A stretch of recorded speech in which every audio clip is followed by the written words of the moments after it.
Greetings from Florida's historic coast. Today I'm in the beautiful St. Augustine, and this is America's oldest continuously occupied European settlement.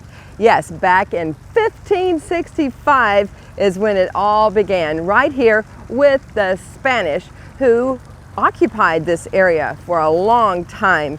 And not only were there Spanish, it also has a great influence of the American Indian, also the Greek and Mallorcans, British and French. And today there is so much to see here. There is so much history, and you can get a real international feel with architecture, art, culinary, and culture, and of course history. St. Augustine does a fantastic job of telling about the 450 years of history here.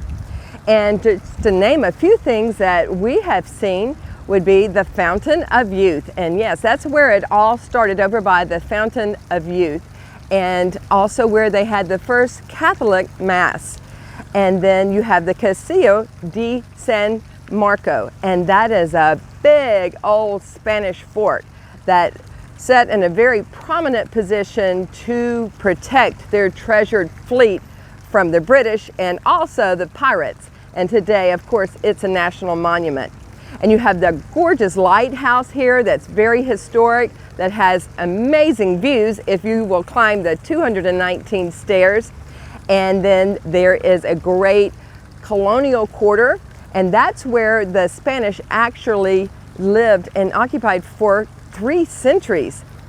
And also we have America's oldest wooden schoolhouse here with the original furnishings.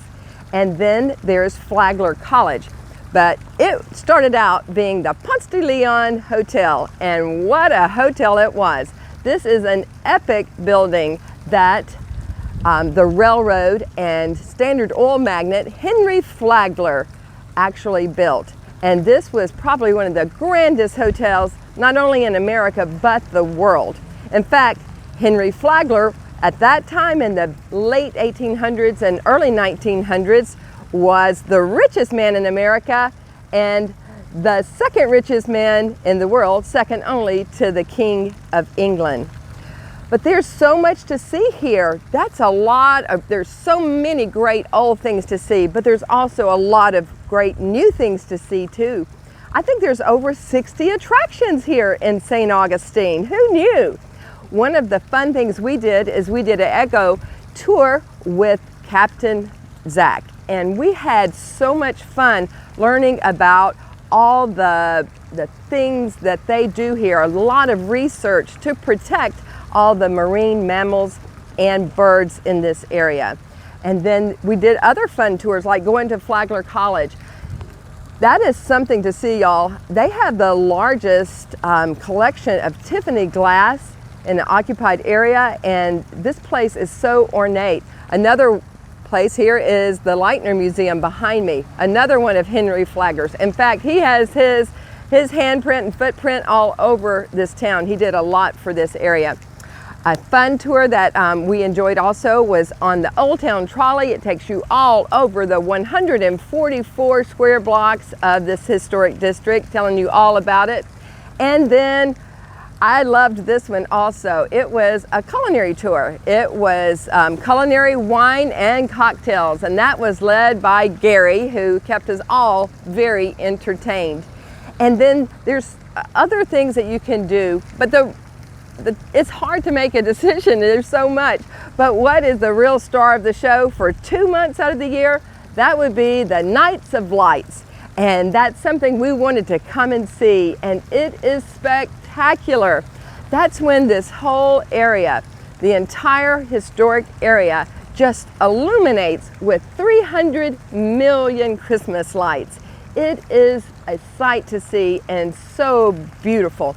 You can see it by foot, or you can take the Old Town Trolley and do like a Christmas sing-along as you're riding through the town. You can see it by air, or you can go by boat like we did.